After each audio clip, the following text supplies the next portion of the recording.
El día de hoy tenemos la presencia y damos la cordial bienvenida al doctor Walter Paucar Condori con el tema prevención del cáncer de mama en tiempos de COVID-19. Adelante, doctor. Muy buenas noches. Agradecido al Consejo Regional 4 del Colegio Médico por la invitación para disertar acerca de un tema que es bastante importante, esto en tiempos de pandemia y en tiempos de no pandemia, que es hablar acerca del cáncer de mama, y específicamente esta noche vamos a hablar acerca de la prevención en tiempos del COVID-19. Vamos a ser bastante específicos y concretos en el tema, y si hubiera las preguntas de los participantes al finalizar la charla, no solamente relacionado a la prevención, sino también al diagnóstico o tratamiento, encantado voy a poder absolver todas las preguntas en relación a lo que es cáncer de mama. Entonces vamos a iniciar con la ponencia.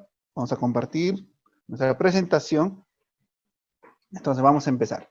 Prevención del cáncer de mama en tiempos de COVID. Muy bien. Cuando nosotros hablamos de cáncer de mama, estamos hablando de la afectación de estas dos glándulas mamarias que están ubicadas a nivel de la parte anterior y superior del tórax, que se denominan mamas.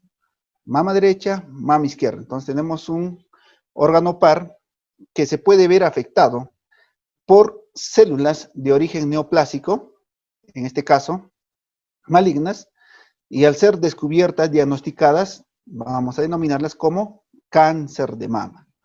El cáncer de mama, como ustedes pueden ver en esta primera diapositiva, cuando nosotros evaluamos la incidencia en el mundo, es el cáncer que con más frecuencia afecta a la mujer en el mundo. La incidencia es bastante alta, sin embargo, la mortalidad no es tan alta, porque cada vez se están realizando esos diagnósticos tempranos y tenemos tratamientos que en realidad a la fecha podemos mejorar tanto el pronóstico como la supervivencia de estas pacientes, porque las técnicas quirúrgicas se han desarrollado mucho más, así como también los tratamientos por quimioterapia, los tratamientos inmunológicos, así también como la radioterapia. El cáncer que afecta en segundo lugar a las mujeres en el mundo está colon, en tercer lugar pulmón y en cuarto lugar el cuello uterino. En relación a los números estimados según Globocan 2018, también podemos observar, bueno, en relación a las mujeres, viendo todas las edades, vemos que el cáncer de mama es el más común, que representa el 24,2%. En relación a las tasas estandarizadas de incidencia y mortalidad, ya tomando ambos sexos, tanto la mujer como el hombre, vemos que el cáncer que tiene mayor incidencia y mortalidad es el de próstata en el hombre, y en segundo lugar vemos que está la mama, cuando tomamos en referencia a ambos sexos. En relación al Perú, según las estimaciones de Globocan 2018, vemos que también el cáncer que más afecta a nuestras mujeres peruanas es el cáncer de mama, representando el 19,5%, y en segundo lugar está el cuello, el cáncer de cuello uterino.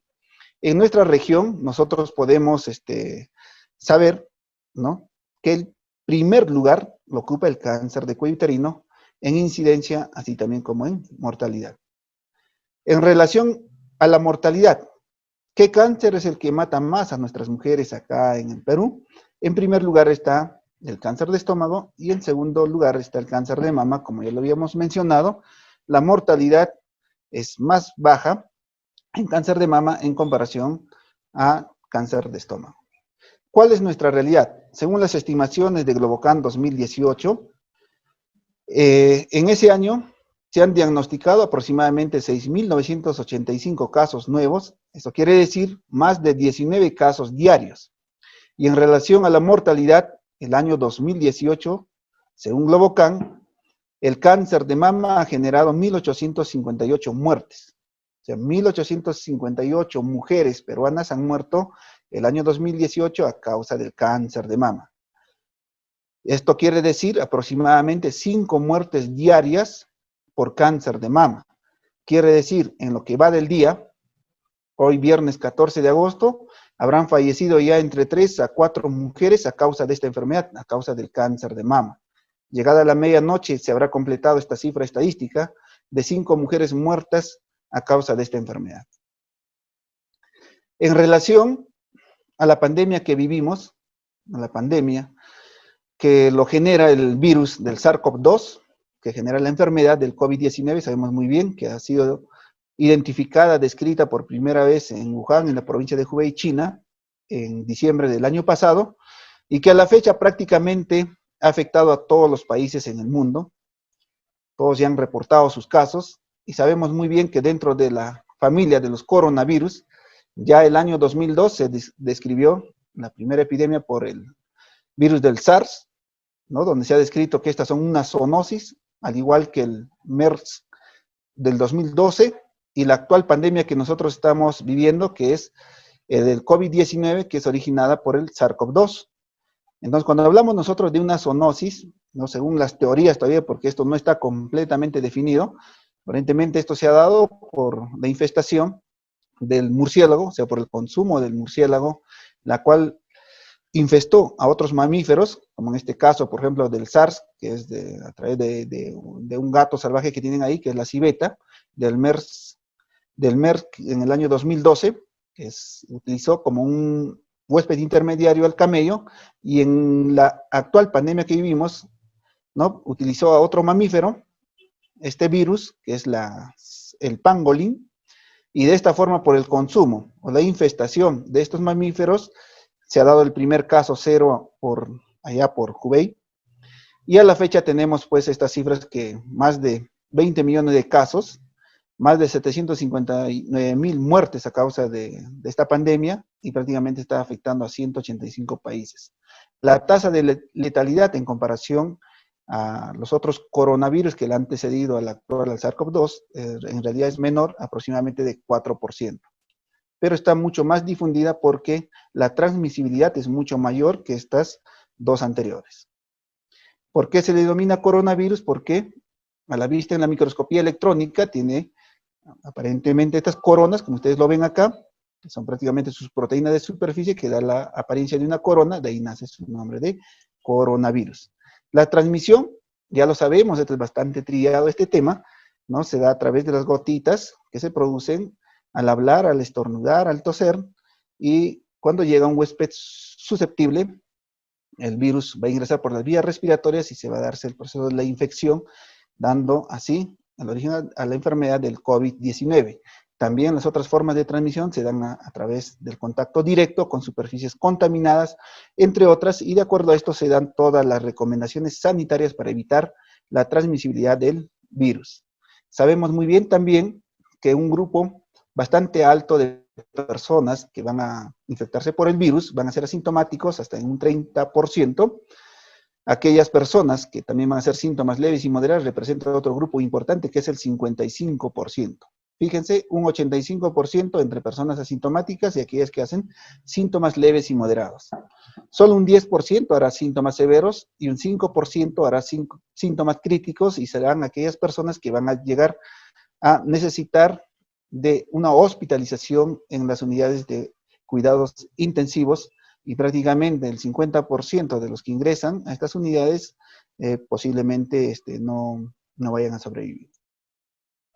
En relación al cáncer de mama y el triaje oncológico, sabemos muy bien, ¿no? Según ya los estudios que están descritos, que ¿qué pasa con las pacientes que están afectadas de cáncer en estos momentos?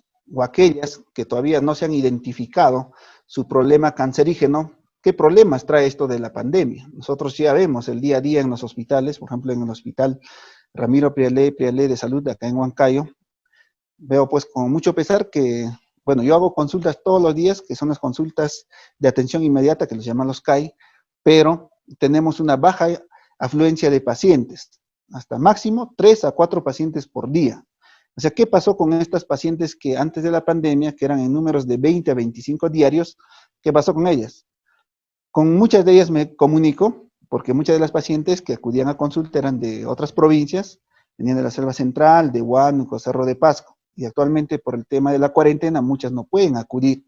Estamos realizando teleconsultas y podemos de alguna forma orientarlas, y aquellas que necesitan un tratamiento personalizado tienen que acudir a una consulta y continuar con su manejo. Y aquellos que tienen síntomas que probablemente puedan ser o nos dan la sugestión de que pueda ser un cáncer, entonces les pedimos que se acerquen siempre respetando los protocolos de atención para evitar la infección por el SARS-CoV-2, que es generadora del COVID-19. Esta es la sala situacional, son las cifras para el 12 de agosto de los casos que nosotros tenemos acá en Perú. He estado viendo unas gráficas el día de hoy y nosotros vamos a ser dentro de los países, el que va a repuntar, vamos a hacer el primer puesto porque estamos con una curva que asciende imparable. Entonces, cuando nosotros hablamos de cáncer, ya en cualquier tipo de cáncer, sea de mama, estómago, cáncer de pulmón, colon, hueso o hígado, la piedra angular del manejo de cualquier tipo de cáncer es el diagnóstico temprano. Si nosotros hacemos un diagnóstico tardío, les aseguro que esa paciente se va a perder a causa de esta enfermedad. Y en cáncer de mama específicamente hablando, nosotros hablamos pues, de factores de riesgo, de factores protectores, ¿no? Hablamos de prevención primaria, prevención secundaria.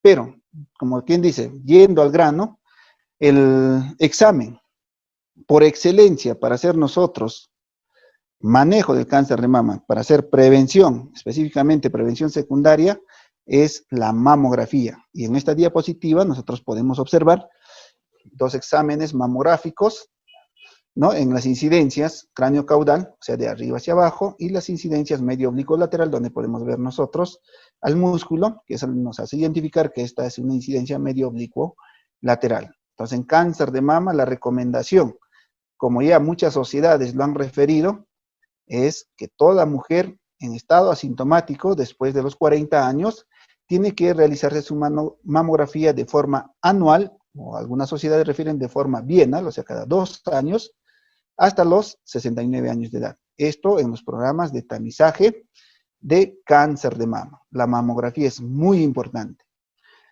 ¿Cuál es la importancia de esta? Que nosotros debemos hacer un diagnóstico temprano. Si nosotros hacemos un diagnóstico temprano antes de que la paciente logre tocarse el nódulo o el tumor en la mama, nosotros podamos diagnosticarlo, una lesión no palpable a través de este examen.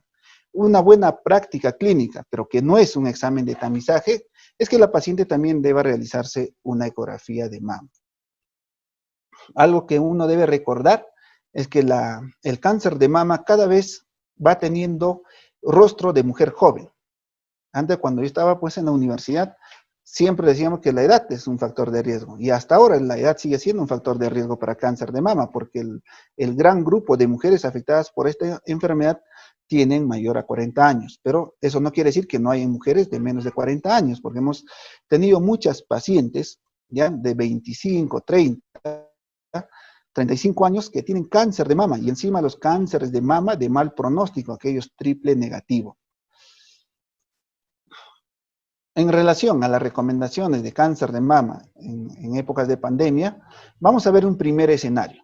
Vamos a imaginar aquella mujer que tiene más de 40 años, que está asintomática, bajo su examen clínico, su autoexamen que hace la paciente en casa, ahora que está en cuarentena, está aislada, no tiene síntomas, no se palpa ningún nódulo, no ve cambios en la mama. La paciente tiene los últimos exámenes negativos que se ha realizado, la ecografía, la mamografía está dentro de lo normal, un BI-RADS 1, un BI-RADS 2, a lo más una ecografía que refiere un BI-RADS 1, un BI-RADS 2, o sea, un examen normal, y no tiene antecedentes familiares tampoco de cáncer, ¿no? No tiene mamá, no tiene hermana con cáncer de mama, no hay historia aparentemente genética de cáncer de mama, tampoco ha padecido cáncer de mama en alguna de las dos glándulas. Entonces, esta mujer debería entrar dentro de las recomendaciones de hacerse su examen de mamografía cada año o cada 2 años, de acuerdo a la recomendación de las sociedades de mastología. Entonces, ¿cuál es la recomendación en épocas de pandemia en la cual estamos viviendo nosotros? ¿Cuál es esa recomendación? Si tenemos ese escenario de aquella mujer que está en casa guardando cuarentena, porque ¿cuál es la mejor manera de prevenir la enfermedad del COVID-19? ¿Cuál es la mejor manera? La mejor manera es no exponerse al virus. No es que lavándonos la mano, ¿ya? O saliendo de casa, a pesar de que podamos usar la indumentaria que nos puede impedir la infección por el coronavirus o el SARS-CoV-2, ¿ya? Esa no es la mejor manera de prevenir. La mejor manera es no exponerse al virus. ¿Y cuál sería esa? De estar en casa. Por eso que salen esas frases, bueno, es lo que se mencionan, quédate en casa. Yo sé que muchos de ustedes que están participando en esta ponencia tienen tal vez a muchos de sus seres queridos, así como sus padres, por ejemplo, en el caso mío, yo los tengo en cuarentena, los tengo aislados, están en casa, están en un lugar distante, porque es la mejor forma de prevenir, no exponerlos al virus. Entonces, tenemos acá una mujer que está en casa, no tiene factores de riesgo, a su autoexamen, no se observó ningún nódulo, no hay cambios en la mama, entonces lo que recomendamos en épocas de pandemia es que ella debe posponer su examen de mamografía, o sea, su examen de rutina lo va a tener que posponer hasta que este problema de la pandemia llegue a la calma en algún momento, porque sabemos y hay estudios ya que se han publicado que esto no va a ser perjudicial a la paciente, aún así esté con una lesión inicial que no logra evidenciarlo en su autoexamen. Fíjense, la paciente está en su casa y si ella sale de la casa a hacerse su examen de rutina, por el simple hecho de tener más de 40 años, ya saben, en la parte exterior le estará esperando el coronavirus que finalmente podría ser fatal para esta mujer. ¿Por qué? Porque por el simple hecho de hacer su examen de rutina en una mujer sin factores de riesgo identificado, ¿ya? Y que tenga que hacer su mamografía, ¿qué es lo que va a pasar? Va a tener que salir a la calle, a pesar de que use la mascarilla, obviamente tiene cierto riesgo de infectarse. Tal vez para que llegue al hospital, tome un bus y también estará expuesto al coronavirus. Llega al hospital, tal vez haga uso del ascensor y tendrá también cierto riesgo de infectarse por el coronavirus. Llega al hospital, obviamente es un lugar bastante, actualmente ustedes van a cualquier hospital y van a encontrar personas con la enfermedad del COVID-19. El segundo escenario, ¿no? El segundo escenario, en este caso igual, tal vez puede ser una mujer de más de 40 años o de menos de 40 años, pero que en este caso tiene un síntoma o un signo de sospecha de cáncer, ¿ya?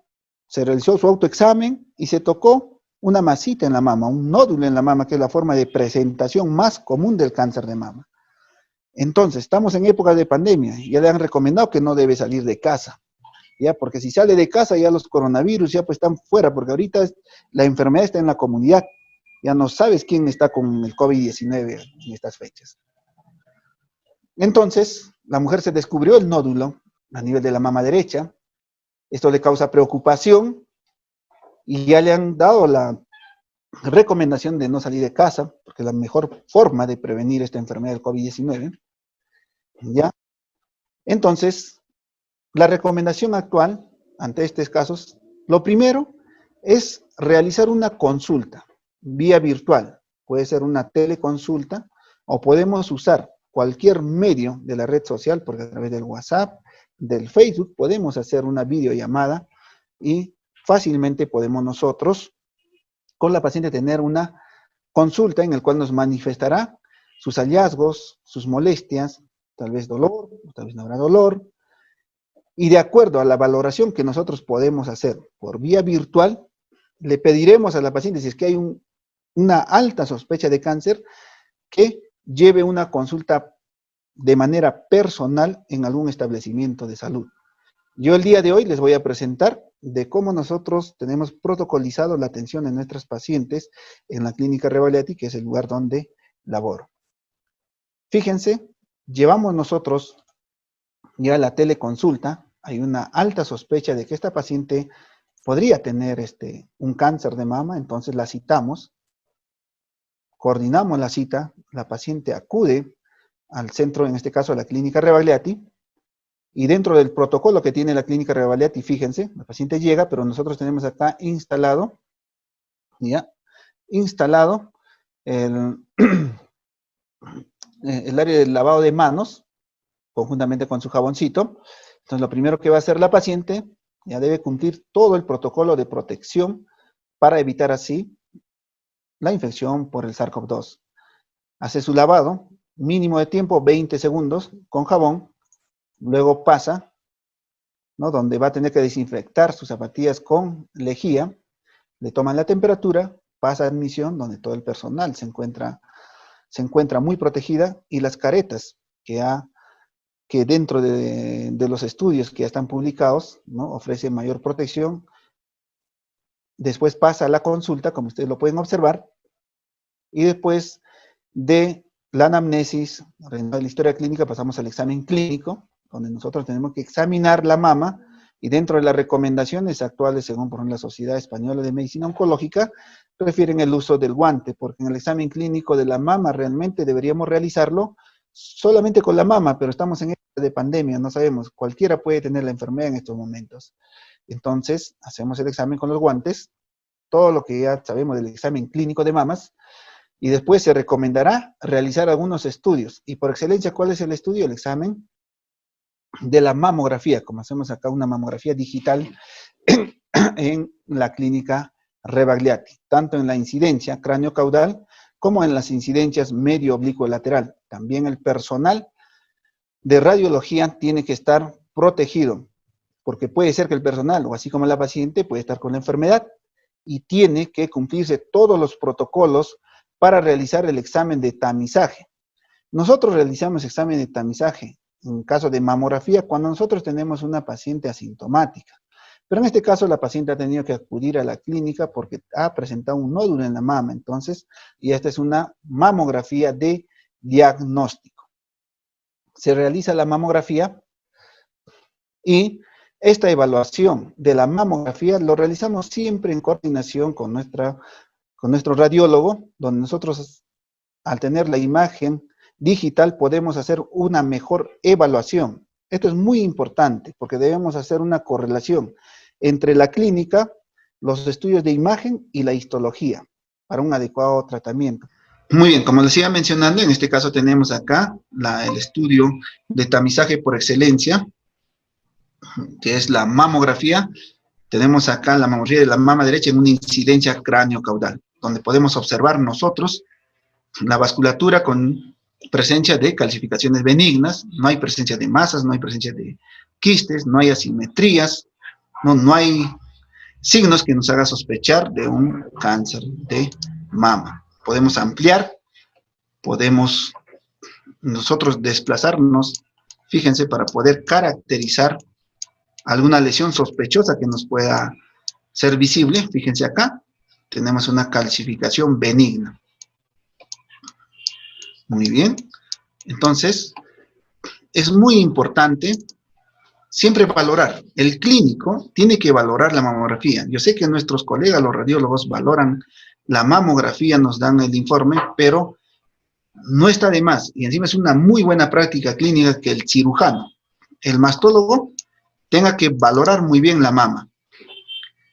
Tanto el complejo areola-pezón, fíjense, en la mama izquierda, es una densidad de la mama que nos permite valorar adecuadamente toda su estructura, porque hay mamas, y esto más en personas jóvenes, donde nosotros no logramos ver, y es ahí donde entra a tallar la ecografía para poder mejorar, y a veces también necesitamos la ayuda de la resonancia magnética. Acá las otras incidencias, fíjense en la medio oblicuo lateral, también realizado en la clínica Rebagliati, donde nosotros podemos observar muy bien la estructura de la mama derecha. Esta incidencia es muy importante para valorar las partes superiores de la mama, ¿no? Como ya nosotros sabemos, ya la división en cuadrantes, los cuadrantes superiores lo podemos valorar muy bien, así como también la parte axilar, donde no observamos adenopatías, fíjense, a nivel de la región axilar.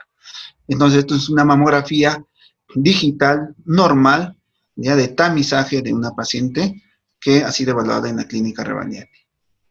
Entonces, vamos a volver.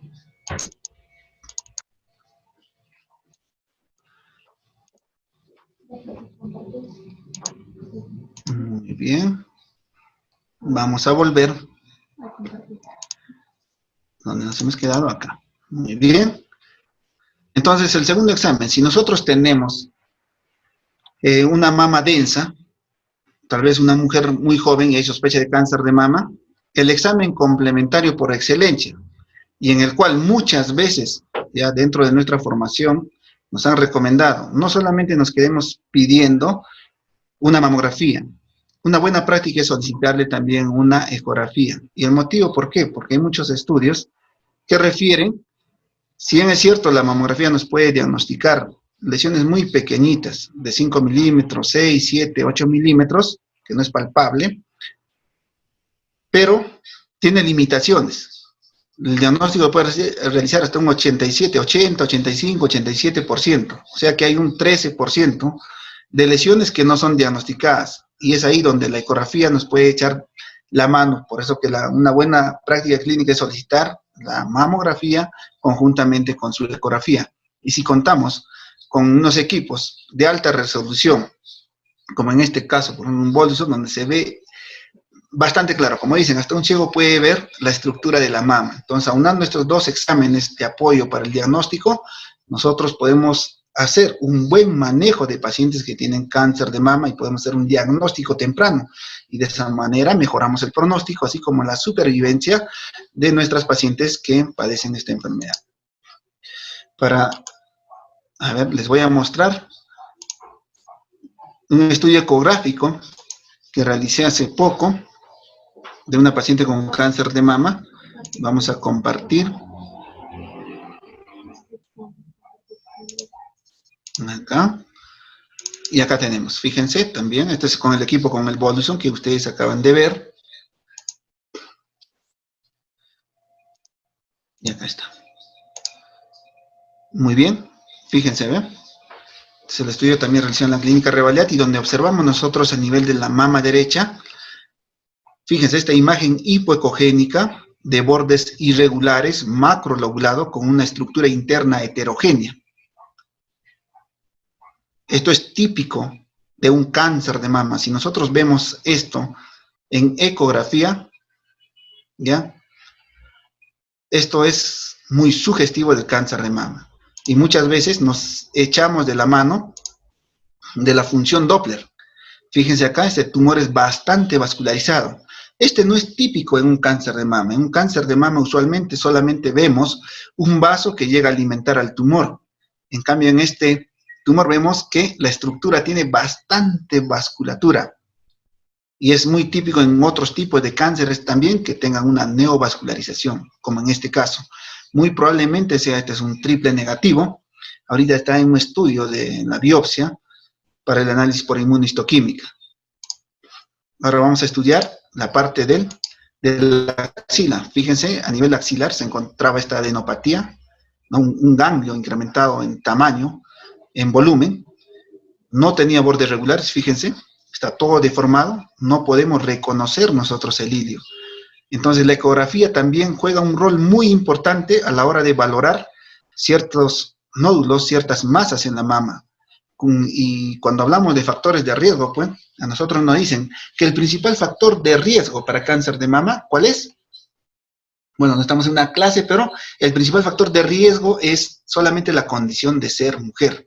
Más del 99% de los cánceres de mama se dan en la mujer. ¿Y por qué no es 100%? Porque también los varones pueden presentar cáncer de mama. Hay muchos otros factores de riesgo, como los factores genéticos, ¿no es cierto?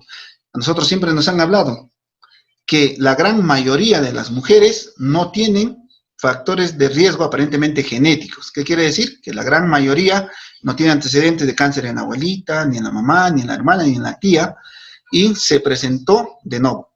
O sea, un cáncer de mama en un integrante de la familia. Eso es lo más común, se denominan los cánceres esporádicos y representan más del 90% de los casos en el mundo.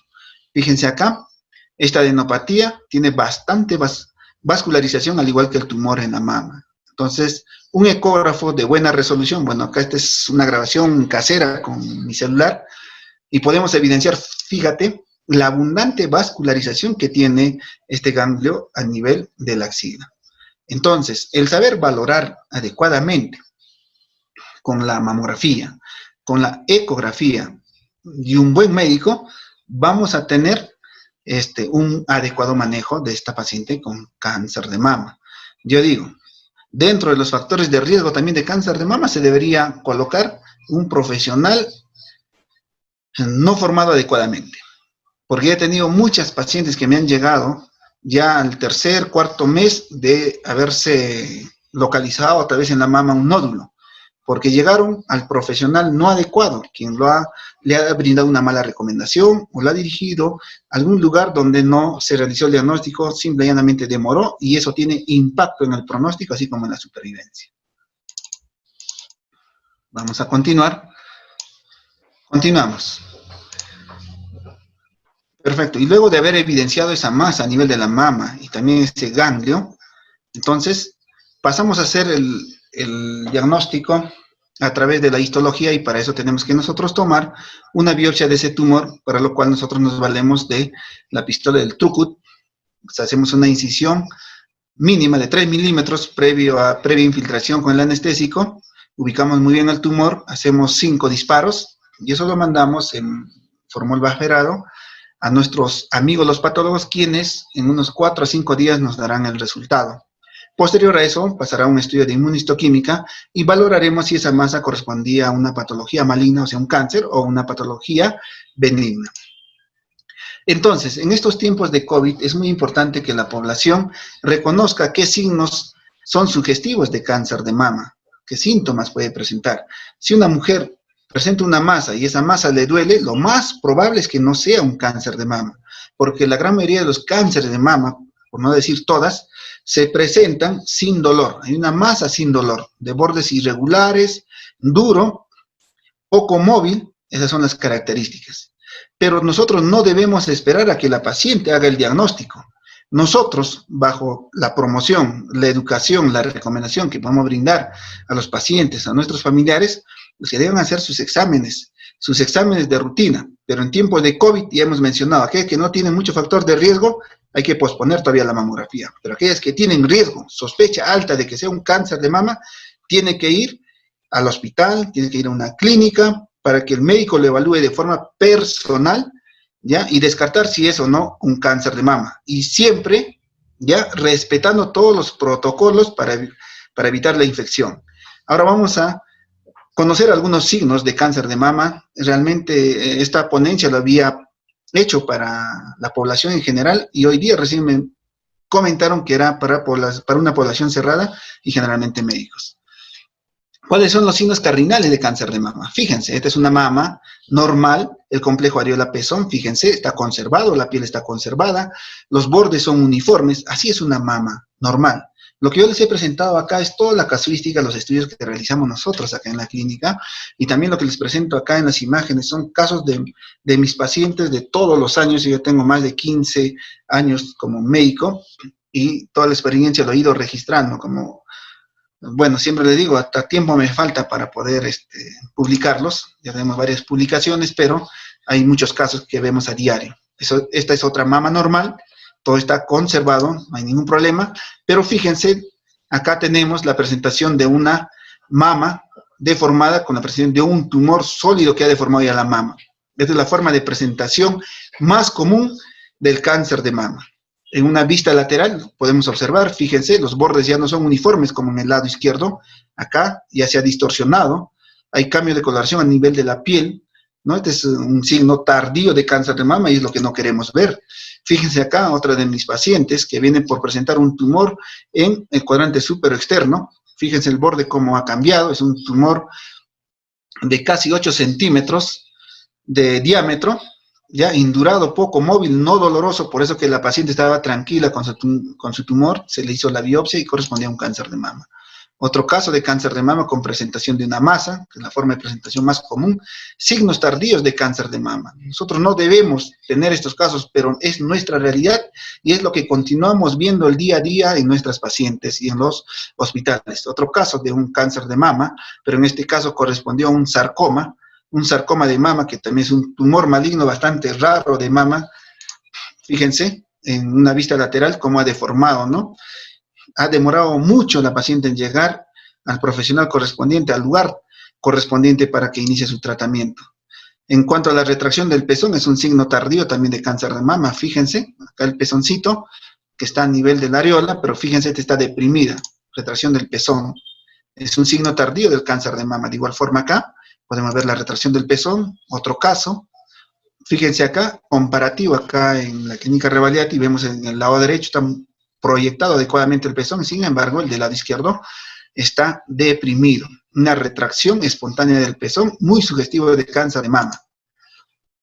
Acá de igual forma, fíjense, hay una retracción del pezón. Dentro de la fisiopatología del cáncer de mama, nosotros sabemos que la mama está dividida en lóbulos y esta división se da gracias a los ligamentos de Cooper, que está formado de tejido conectivo, y cuando hay la aparición de una masa dentro de la mama, lo que va a pasar es que estos ligamentos de Cooper, que están insertados a nivel de la parte subdérmica y la fascia profunda a nivel del pectoral, cuando crece lo que va a hacer es jalar la piel o en todo caso, el pezón.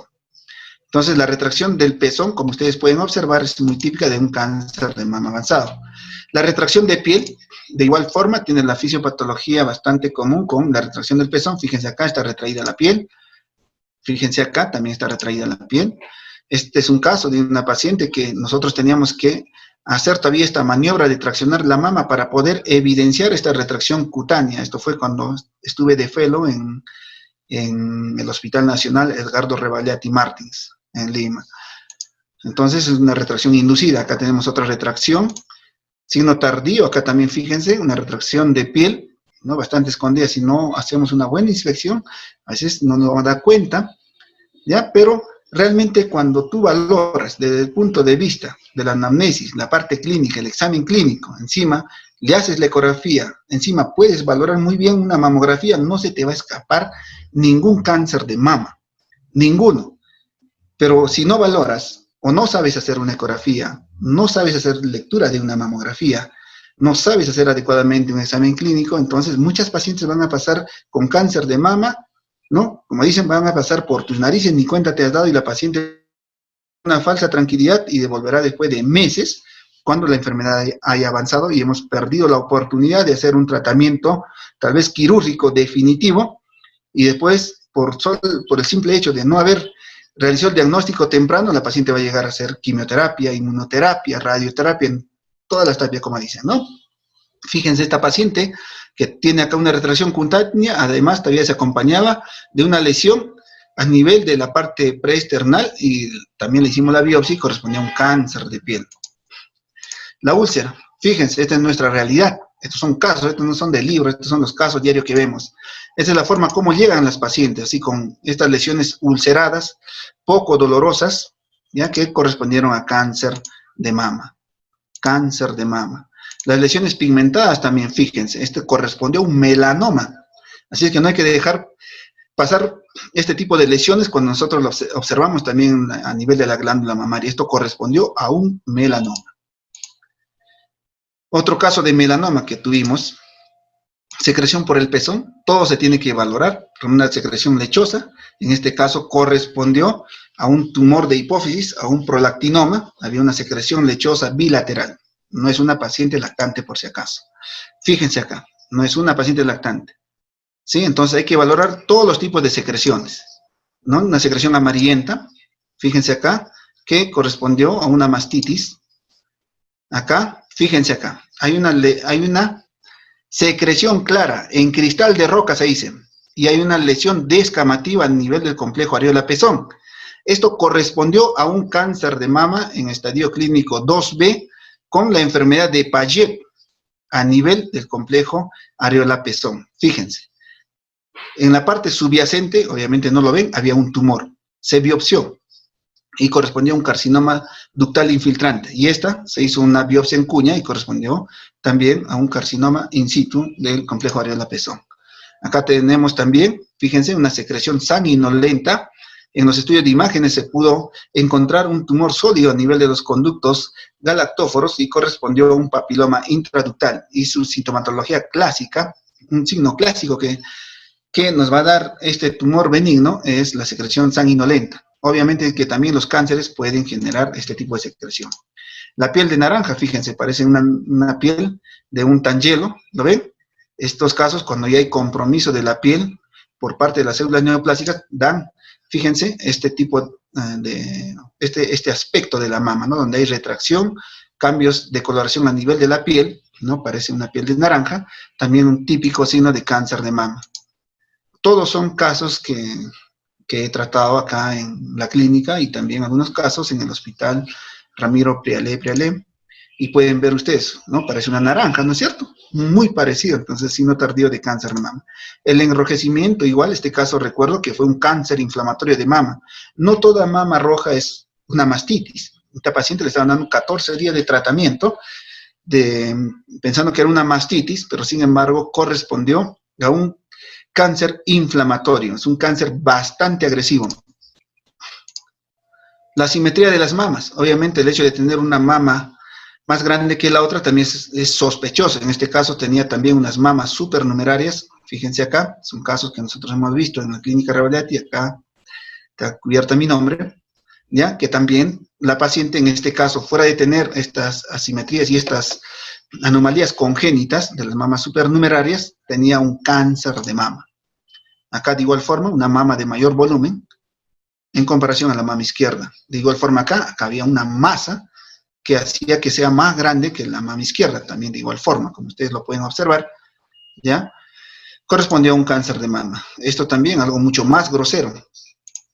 Fíjense, ya, esta asimetría sí ha sido causada por una cirugía mal realizada. Prácticamente le han dejado la mitad de la mama. Bueno, también generó una asimetría.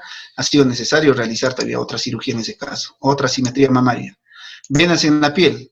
En este caso correspondió a un tumor filodes maligno, que es otro tipo de cáncer de la mama. Es bastante frecuente en nuestro medio. Yo he tenido muchos casos de tumor filodes benignos, los borderline, los limítrofes y los malignos. Otro cáncer de mama, fíjense, la vasculatura incrementada, y esto es muy típico en los cánceres de mama. Este también fue un cáncer de mama que también estaban pensando que era una mastitis, por una paciente lactante. Escamas en el complejo areola-pezón, ya les he dicho. Si nosotros vemos, ya, este es un caso del hospital Revalliati que valoré, fíjense las escamas que prácticamente destruyeron el complejo areola-pezón. Se hizo la biopsia en cuña y correspondió a la enfermedad de Payet, un carcinoma in situ del complejo areola-pezón. Muy bien. No hay que olvidar que todos los años se celebra el Día Mundial de la Lucha contra el Cáncer de Mama. Y el día es el 19 de octubre. Y nosotros siempre recordamos este día, realizamos campañas en la clínica Revalliati, este es del año 2019.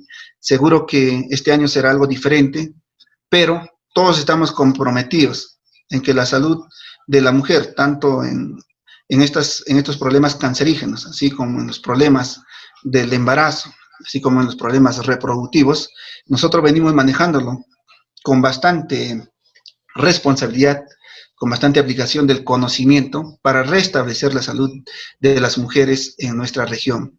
La clínica Revalliati tiene una responsabilidad social y nosotros con bastante frecuencia hemos ido realizando campañas, no solamente cáncer de mama, cáncer de cuello uterino, de los otros tipos de cánceres, en el tema materno también, y siempre estamos comprometidos. Y espero haber colaborado un poquito con el conocimiento y la prevención y, bueno, la recomendación en estos tiempos de pandemia. Yo estaré llano a responder cualquier pregunta en relación a esta enfermedad y, como les había mencionado, esta ponencia estaba preparada para una población en general y no para una población de médicos. Entonces, ustedes pueden realizar sus preguntas de cualquier tipo en el área del tratamiento médico, del tratamiento quirúrgico, radioterapéutico, y vamos a absolverlas. Muy bien, acá tenemos una pregunta. A ver, dice, mi mamá murió de cáncer al seno. ¿Qué posibilidades hay que yo sufra lo mismo? Bueno, como les había mencionado, dentro de los grupos de cánceres, específicamente reconocemos dos grupos, aquellos cánceres esporádicos de mama y los cánceres genéticos o hereditarios. Los cánceres esporádicos son aquellos que se va a presentar en un miembro de la familia que no va a tener relación, obviamente, con que haya más miembros, o sea, que no haya abuelita con cáncer, mamá con cáncer, hermana o hija con cáncer. Porque si este fuera el caso, lo más probable es que sea un cáncer hereditario o un cáncer genético. Entonces, si en tu caso hay más mujeres comprometidas por esta enfermedad, o que hayan fallecido también, entonces lo más probable es que tal vez hay un cáncer genético de por medio. Nosotros acá en nuestra región no hacemos el estudio de los principales genes que puedan estar relacionados con esta enfermedad genética del cáncer, que son los más conocidos, es los genes el BRCA1, el BRCA2, las mutaciones del P53, entre otras. Entonces, ¿qué hacemos nosotros en estos casos? Hacemos la biopsia, lo estudiamos, lo mandamos a Lima para estudio genético, lo mandan al extranjero y en aproximadamente 2 a 3 meses recibimos el estudio. Si tenemos nosotros positividad a la afección o la mutación de uno de estos genes, tal vez el BRCA1 o el BRCA2, hay un riesgo muy alto de que usted podría padecer del cáncer de mama, si es que nosotros definimos bajo este estudio genético que tienes el gen mutado. En estos casos se recomienda, uno, realizar los estudios de tamizaje, ¿ya? De manera más temprana, ya no a los 40 años, sino se debería iniciar a los 25 años o 10 años antes de aquel familiar que ha sido afectado por esta enfermedad del cáncer de mama genético. ¿Ya? Para los estudios de screening, obviamente también se usa la mamografía, pero también se recomienda el uso de la resonancia magnética. Y como ustedes ya saben, ¿no? El caso de Angelina Jolie, quien se realizó la mastectomía profiláctica porque ella tenía un cáncer hereditario, la cual ha sido también diagnosticada por estudio genético, y se realizó la mastectomía profiláctica, que en este caso sí está contemplado. Ya hay muchas pacientes que por el temor de padecer cáncer de mama vienen y te dicen a ver si le podríamos extirpar las mamas, y eso no se hace. Solamente por un estudio genético que defina que hay la mutación de uno de estos genes que nos predispongan a padecer de cáncer de mama, en esos casos sí está indicado realizar la mastectomía profiláctica. Muy bien. Si ¿Cuál es la actitud? ¿Otras preguntas más? Sí, doctor. A ver, la siguiente pregunta dice, ¿cuál es la actitud frente a una tumoración de características benignas? ¿Cuál sería el intervalo de control y con qué clase de estudio se haría? Muy bien. Cuando nosotros pensamos en un tumor de origen benigno, debemos evaluar siempre las características de la paciente. Las características clínicas, una es la edad. Si nosotros tenemos una mujer joven, ¿ya?, que presenta un tumor en la mama, que es móvil, tal vez es doloroso, es sólido, y que lo tiene por mucho tiempo, ponte 1, 2 años, o sea, tuvo un crecimiento muy lento, lo más probable es que corresponda a un tumor benigno. Si es una mujer joven, el tumor más frecuente es el fibroadenoma. Y dentro del examen de imágenes de apoyo que vamos a solicitar es la ecografía, la cual nos va a definir, ¿no?, qué característica tiene este tumor, si es sólido, o es quístico, o es sólido quístico, ¿ya? Y si nos ayudamos nosotros de las propiedades del ecógrafo, como el Doppler también nos puede hacer ver, como hemos visto en el caso, si tiene mucha vascularización, o tiene una vascularización periférica que también nos hace pensar que puede ser un fibroadenoma. Entonces, tenemos que hacer nosotros el diagnóstico, el gold estándar, a través de la histología. Tenemos que hacerle una biopsia, ¿sí? Hacemos la biopsia, lo mandamos al patólogo y será quien nos va a definir si era un fibroadenoma o podría ser otro tipo de tumor benigno. Podría ser un amartoma, no sé, podría ser un papiloma de la mama, entre otros tumores, porque hay una infinidad de tumores benignos a nivel de la mama. Entonces, con la histología nosotros vamos a definir si es un tumor benigno o es un tumor maligno. Entonces, también me preguntarán, ahora, si se define que es un tumor benigno, ¿lo vamos a operar? ¿Lo vamos a extirpar? Sí, hay condiciones para nosotros hacer tratamiento de este tumor benigno. Una de las condiciones es que este tumor tenga de 2 a 3 centímetros, o sea, que ya esté generando alteraciones en la parte estética de la mama. ¿Ya? Entonces, y esto también puede estar aunado a la presencia de dolor a ese nivel, que es la otra condición para retirar ese tumor benigno. Y las técnicas quirúrgicas para dejar la mínima cicatrización es muy importante. La gran mayoría, con una incisión periareolar, podemos realizar la extirpación previa confirmación histológica de que es un tumor benigno mediante la técnica de la tunelización, aún así el tumor esté muy distante del complejo areolar pezón. Muy bien. Bien, vamos con la siguiente pregunta y dice, doctor, buenas noches. ¿Cuál es la probabilidad de que un fibroadenoma se transforme en cáncer de mama y cada cuánto tiempo es recomendable el control? Bueno, realmente que haya una transformación maligna del fibroadenoma, que es un tumor benigno, bueno, la literatura, hay reportes, ¿ya? Pero no está definido, no hay una transformación maligna del fibroadenoma y eso debería quedar así. Lo que sí se ha observado es que haya tumores benignos, o sea, fibroadenoma, acompañado de un cáncer de mama. O sea, encontramos dos enfermedades en la mama, un fibroadenoma y un cáncer. No es que el fibroadenoma se haya convertido en un cáncer. Eso sí podemos encontrar nosotros, ¿no? La presencia de tumores sincrónicos, uno benigno, uno maligno. O a veces tenemos la presencia de tumores sincrónicos, ambos malignos, como un cáncer de mama, como un cáncer de ovario, como un cáncer de endometrio, ¿no? Y mucho más todavía cuando la paciente pueda tener alguna enfermedad genética, por ejemplo, la mutación del gen que ya hemos hablado, del BRCA1 o el BRCA2, en el cual no solamente te predispone a padecer un cáncer de mama, sino que te predispone a padecer de cáncer de colon, de cáncer de páncreas, de cáncer de ovario, cáncer de endometrio, aunque en menor frecuencia. Entonces, la transformación maligna de un fibroadenoma no está demostrada, pero sí el hecho de encontrar dos tipos de enfermedades, benigna y maligna, eso sí está contemplado.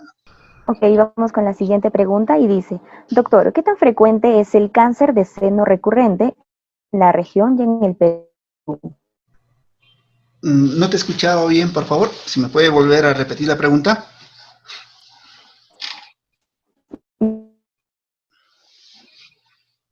Ya, repetimos la pregunta. ¿Qué tan frecuente es el cáncer de seno recurrente en la región y en el Perú? Bueno, cuando hablamos de recurrencia de enfermedad, quiere decir que la enfermedad ha vuelto.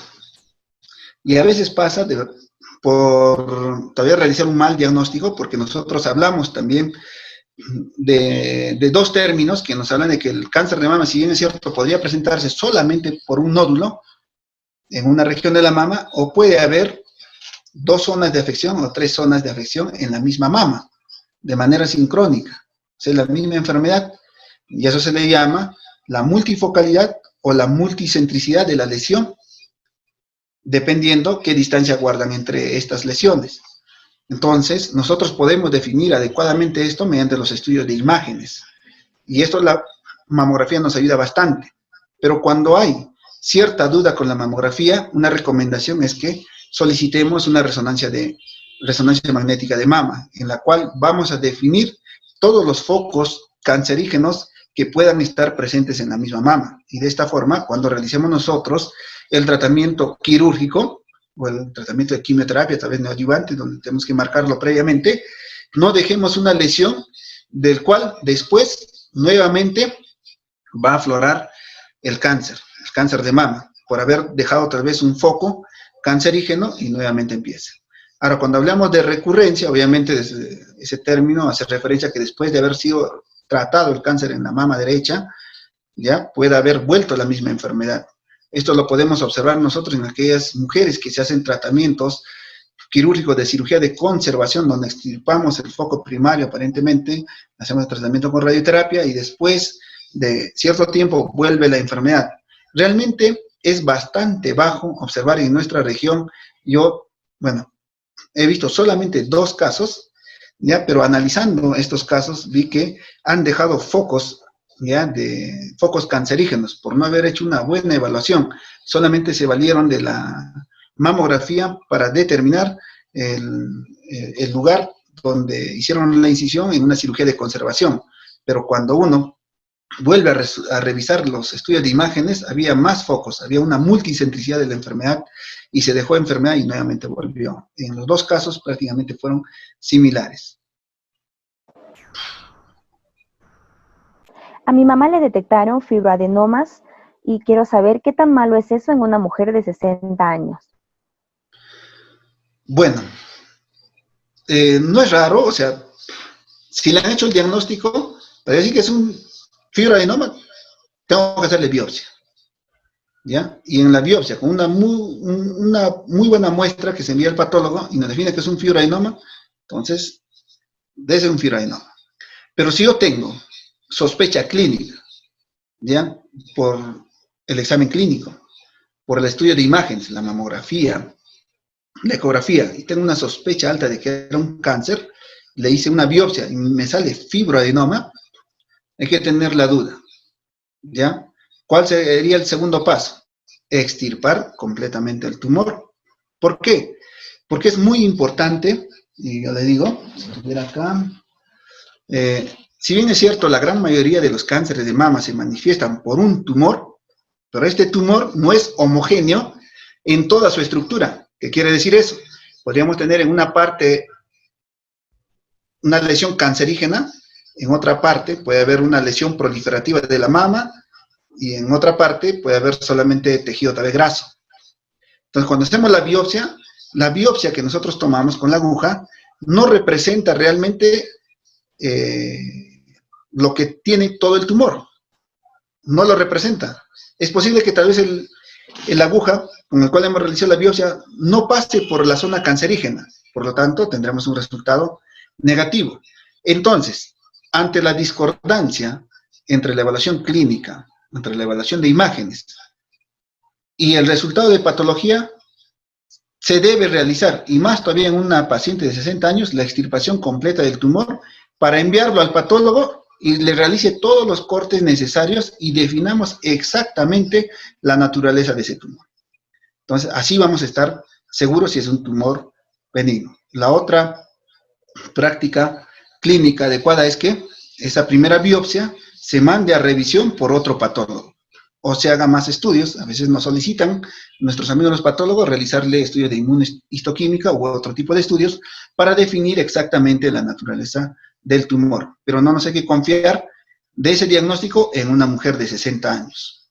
No es que no haya fibroadenoma a esa edad, pero en una mujer de 60 años debemos descartar que no sea un cáncer de mama. A los 18 años me retiraron un fibroadenoma mamario del seno derecho. En vista a este antecedente, ¿a partir de cuándo y cada cuánto tiempo debería realizarme una ecografía y o mamografía? Muy bien. Si a los 18 años le realizaron una extirpación de ese tumor de mama y el resultado del estudio patológico resultó con fibroadenoma, entonces dentro del primer año hacemos nosotros un control clínico ecográfico a los 6 meses, ¿ya? Y después se le recomienda a la paciente, ¿no?, que realice siempre su autoexamen, su examen clínico por un médico facultativo, ¿ya?, conocedor de la patología mamaria a partir de los 25 años, y la mamografía ya después de los 40 años de edad, una mamografía de tamizaje en una mujer asintomática. No por el hecho de haber tenido el antecedente de fibroadenoma, se va a tener que hacer antes la mamografía o estar realizando estudios ecográficos de manera frecuente. Entonces, es muy importante, y esto les recomiendo para cualquier tipo de patología, ¿ya? Cuando se realiza una cirugía, la muestra que sale, o el órgano extirpado, en este caso en la mama, el tumor que es extirpado, tiene que ir a estudio por patología, porque yo en nuestra región recibo muchas pacientes con ese antecedente que le han operado, pero sin embargo no tienen el estudio anatomopatológico, porque el médico no le recomendó, porque el médico no lo mandó, o a veces he escuchado cuando era ginecólogo, ¿no?, algunos maestros también referirse cuando extirpaban la pieza y no lo mandaban a estudio patológico, le decían para el gato. El gato no es patólogo. Esa muestra quirúrgica es muy importante y tiene que ir a un estudio anatomopatológico. A mi mamá le detectaron fibroadenomas. ¿Qué tan malo es eso en una mujer de 60 años?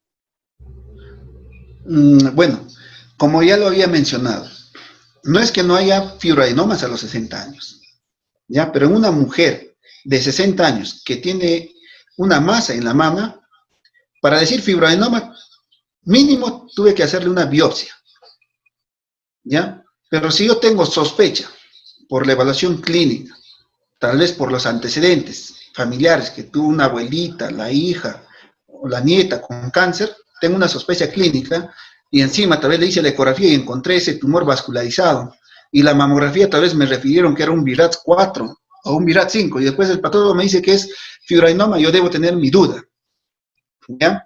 En ese caso debería hacer una revisión de los tacos y láminas de esa primera biopsia o en su defecto paso a hacerle una cirugía, le extirpo eso que lo denominó inicialmente fibroadenoma, lo confirmó el patólogo, para mandar todo ese tumor para el estudio anatomopatológico y definir completamente si era un fibroadenoma o no, con la muestra final. Entonces, en una mujer de 60 años, esa masa siempre hay que descartar que no sea un cáncer de mama. No nos podemos quedar ahí con ese diagnóstico. Y si te dicen fibroadenoma, hay que extirparlo.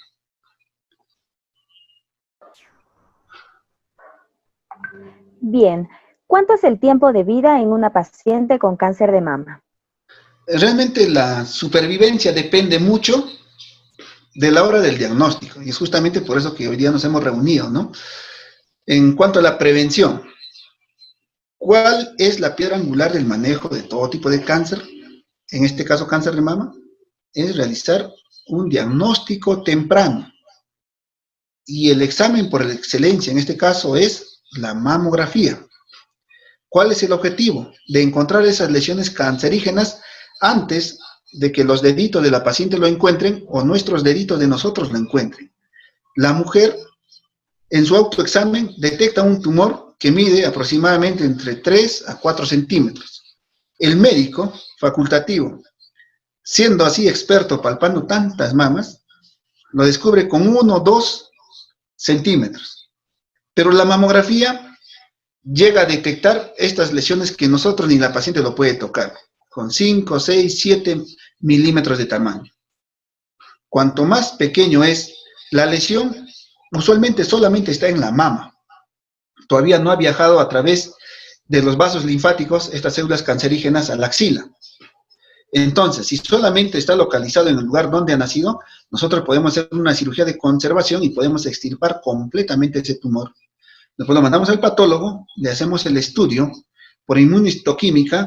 En este momento podemos definir si es, según la clasificación molecular, si es un cáncer luminal A, luminal B, un triple negativo, si es un HER2 puro. Entonces, de acuerdo a eso, vamos a dar el tratamiento. Pero mientras más temprano es el diagnóstico, la supervivencia es mejor. Por eso ahí va el punto del diagnóstico temprano. En cambio, si nosotros hacemos un diagnóstico tardío, como en las imágenes que les he mostrado, encontramos un cáncer en estadio 3A o 3B o un 3C o un estadio 4, es posible que la paciente no se va a curar de esta enfermedad y va a terminar falleciendo. Por eso que el tiempo de vida de una mujer que está con cáncer de mama depende en qué estadio de la enfermedad nosotros le hemos diagnosticado. Si es un estadio 1, tiene una supervivencia de más del 95% a los 5 años. En cambio, si lo diagnosticamos nosotros en un estadio 4, les aseguro, y por la literatura, que más del 50% de las mujeres estarán muertas a los 5 años de haberse diagnosticado la enfermedad.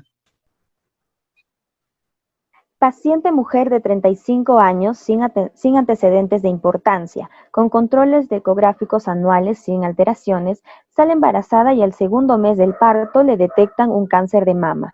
¿El cambio hormonal juega un rol importante? ¿Cuál es su opinión? Bueno, sí, el tema hormonal es muy importante. Dentro de los factores de riesgo de cáncer de mama, nosotros sabemos que el hecho de tener la mama expuesta más tiempo a los estrógenos es un factor de riesgo para cáncer de mama. Por eso que se habla de que aquella mujer que tiene una menarquia temprana, menos de una menstruación que se presente antes de los 11 años, o que tenga una menopausia tardía, o sea que deje de menstruar más allá de los 54 años, entonces estamos hablando de un tiempo de exposición prolongada de las mamas a los estrógenos, y este es un factor de riesgo para cáncer de mama. Así también la obesidad, y específicamente la obesidad después de la menopausia, ¿ya? Sabemos muy bien por nuestros estudios que la grasa convierte, ¿no?, a algunos elementos sanguíneos en estrógenos. O sea, tenemos una carga estrogénica mucho más alta después de la menopausia si es que nosotros sufrimos de obesidad. Entonces, el hecho de nosotros tener más tiempo expuesto las mamas a los estrógenos es un factor de riesgo para cáncer de mama. Pero, refiere, que dentro de los factores protectores de cáncer de mama refieren el hecho de tener un hijo antes de los 30 años, y es un factor protector para cáncer de mama. El embarazo también es un factor protector para cáncer de mama.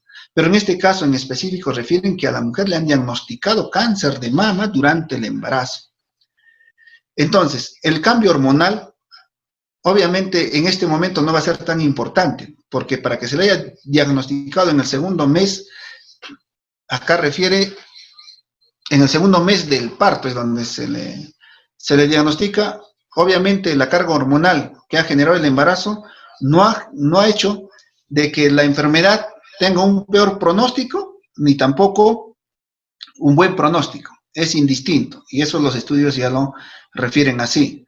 Pero el embarazo como tal sí es un factor protector. Pero en una mujer que ha sido detectada el segundo mes del parto, muy de seguro que ha estado con el cáncer durante su embarazo.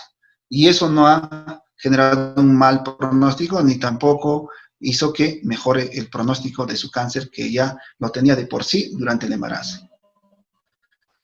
Muy bien. ¿Existe alguna relación entre el cáncer de mama y el cáncer de cuello uterino? Realmente no hay una relación, porque el cáncer de cuello uterino es un cáncer infeccioso, es una enfermedad infecciosa, porque prácticamente el 100% de los cánceres de cuello uterino en todo el mundo es causado por el virus del papiloma humano, aquellos de alto riesgo.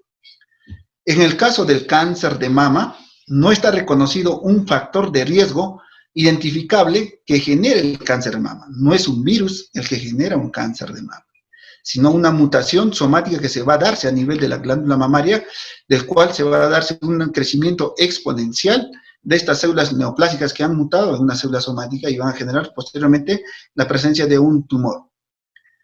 Entonces, no hay ninguna relación entre un cáncer de cuello uterino que tiene como origen o como causa un virus y el cáncer de mama, que no es así, no es infeccioso.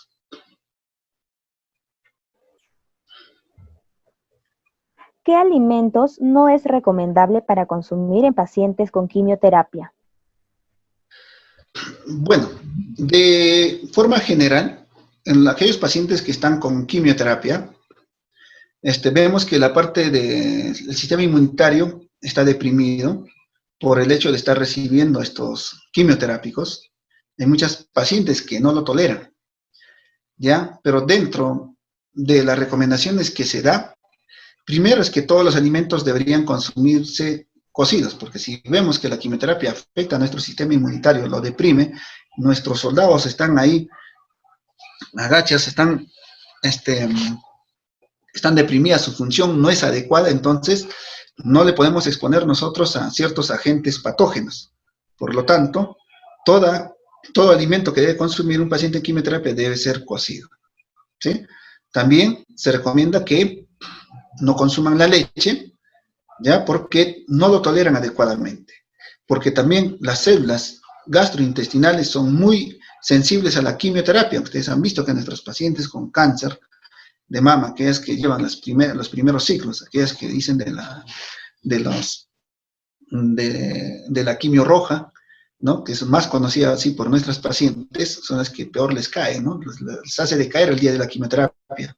Y fuera de eso, la sensibilidad de nuestras propias células, nuestras células sanas, así como el cabello. Ustedes dirán, ¿por qué se cae el cabello? ¿Por qué le afecta las uñas? ¿No? Así como las células del tracto gastrointestinal tienden a sufrir los efectos de la quimioterapia. Por lo tanto, hay que evitar sobrecargar, ¿no?, con alimentos de una difícil digestión en aquellas pacientes que están recibiendo quimioterapia.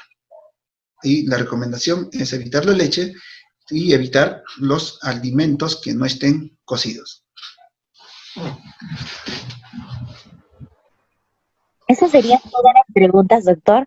Le agradecemos muchísimo por, ilustrarnos mucho más sobre este tema de la prevención del cáncer de mama en tiempos de COVID-19. El agradecimiento especial a nombre del Colegio Médico del Perú, Consejo Regional Cuarto Huancayo, doctor Walter Paucar Condori. Eso sería todo, doctor. Muchísimas gracias. Que tenga una bonita noche. Igualmente a todos los participantes. Muchas gracias por la invitación al Colegio Médico del Consejo Regional 4. Espero haber contribuido un poco con el tema de prevención del cáncer de mama. Este es un tema bastante importante, así como los otros también. Y no olviden, la mejor forma de prevenir el COVID-19 es no exponiéndose al virus. Y obviamente, más aún en aquellas personas que tienen ciertas comorbilidades. Muy bien, conmigo será hasta otra oportunidad. Me despido de cada uno de ustedes. Les agradezco mucho la atención prestada. Buenas noches.